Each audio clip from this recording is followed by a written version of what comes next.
उष्णतेचं प्रमाण भरपूर असल्यामुळं पाणी पिण्याची गरज आहे। त्यामुळं जर पाणी घ्यायचं म्हटलं तर 20 रुपयाला बाटली, त्याच्यापेक्षा आपलं बरं म्हटलं उष्णतेचा जर त्रास झाला तर दुधापेक्षा पाणी स्वस्त।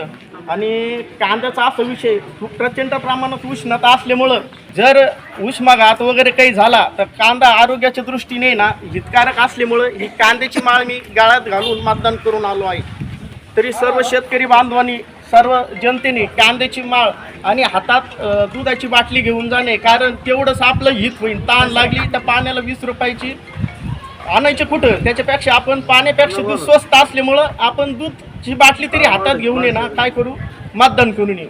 इथून पुढं आपण बचत करायची शिकायचं, पाण्याऐवजी काय करायचं, दूधच प्यायचं, कारण सारं स्वस्त मिळणारा माल दूध आहे आणि सारे स्वस्त औषध कांदा आहे। जर काही प्रकार झाला तर दवाखान्यात पैसे लागतील, त्याच्यापेक्षा कांदा सारं स्वस्त आहे, त्याच्यामुळे कांद्याची माळ गाळ्यात घालायची।